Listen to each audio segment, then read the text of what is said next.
I want to commend to everyone this Philip Pilkington article in Unheard on the ongoing Telegram saga, which is obviously really big in the EU. It's big in Europe and big here in the United States. I mean, huge news everywhere, although the corporate press has been kind of hesitant to fully delve into it. This is the arrest of, Pilkington writes, the arrest of Telegram co-founder and CEO Pavel Durov in Paris over the weekend has shocked the world, although charges have yet to be filed. Media reports suggest that the warrant issued for Durov is part of an inquiry into fraud, drug trafficking, organized crime, promotion of terrorism, and cyberbullying on the platform. These are extremely serious crimes, and the tech CEO stands accused of knowingly failing to prevent them. And I just want to pause on that phrase, Flo. Knowingly failing to prevent them. This is going to sound absurd, but let me know what you think of it, Flo, because we're at a point where the invention of paper, like just let's go back hundreds and hundreds of years, thousands of years, the inventions of stone tablets. If somebody writes something that is inciting violence or hatred, let's get even softer, on a stone tablet that you sold them, and you didn't stop them from spreading this inciting language despite selling them the stone tablet. Is that dumb, or is that where we are? Because I know these systems are obviously much, much more complicated. They're relatively new in the span and scope of human history. But the standard of complicity, knowingly selling this product, this seems to be like actually pretty frightening territory.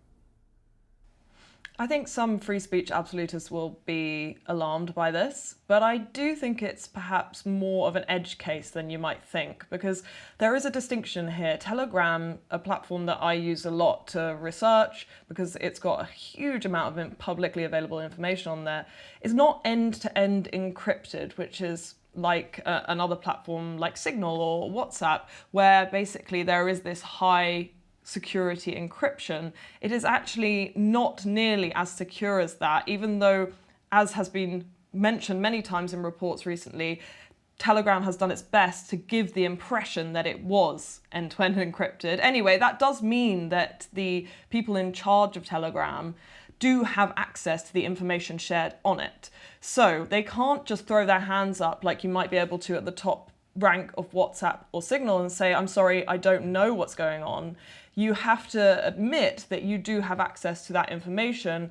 The thing here has been that Telegram are refusing to hand over information to the law enforcement officials who are trying to investigate crimes as serious as child pornography. So I think once we get into this territory, it is a difficult one. It's a grey area. Free speech absolutists will say, look, the point is, it doesn't matter what goes on these platforms, however illegal or repugnant. It's the right of this person, the CEO, to stand back and say, I created the platform, I didn't create the content. But if there are terrorist organizations organizing on a platform like Telegram with the knowledge of Telegram officials, then I think there's a good question there about whether they should be compelled to give over that information. Well, yeah, and let's stay on this point about end-to-end encryption flow, because there was a New York Times columnist who, and actually I saw a Johns Hopkins professor, this particular New York Times columnist is also a professor at Princeton. So a lot of experts in this space floating the theory, I think is pretty common in those circles, that Telegram's end-to-end encryption claims, pretty central part of their marketing and advertising, this idea that it was a private space where anything goes, that type of advertising, could potentially be part of an entrapment scheme, because if you're advertising something as being super secure, the ultimate free speech platform, and you're not doing end-to-end encryption, are you actually just operating as a magnet for illegal activities to happen on your platform and then give it over to the feds?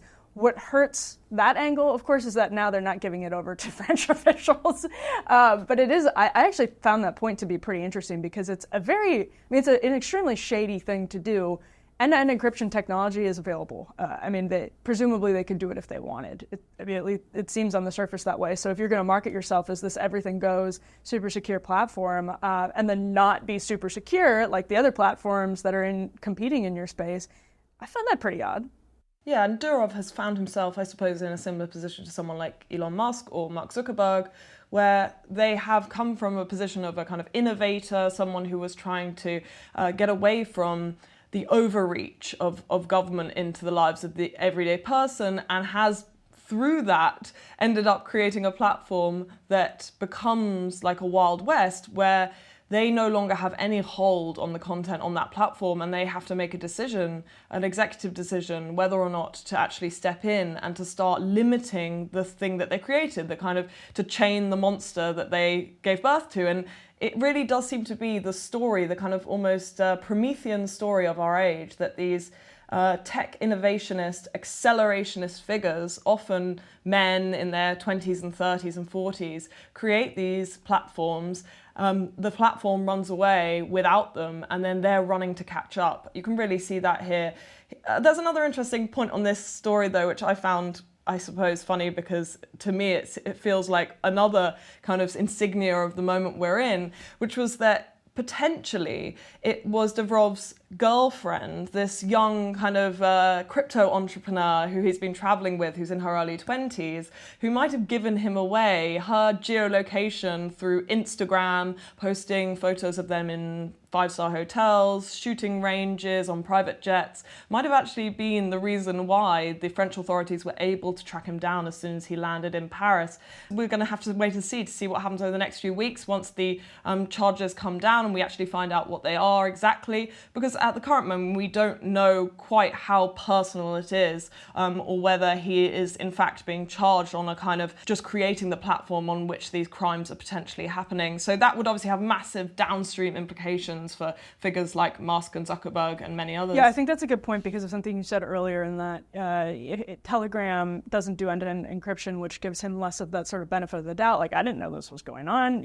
If he has a window into the data, presumably he does, and the charges could potentially show, for example, him looking at data that is clear illegal activity, terrorism, ISIS using the platform to organize and not telling authorities, despite the fact that he has it in front of him. If we went to the stone tablet metaphor, just like seeing someone organizing a terrorist plot on your stone tablet and then not doing anything about it. Like, the principle... Yeah, of course. And it's here where the rubber hits the road a little bit for free speech absolutists, because they would be the same people who would have supported, for example, the clearing of Julian Assange's name for releasing footage of American war crimes. But of course, if you are witnessing and have information that could avert a major terror event on your platform and you choose not to do it, then how could you celebrate that while also celebrating Assange's bravery for releasing that information about the US? And just to go back to the Pilkington piece for a moment,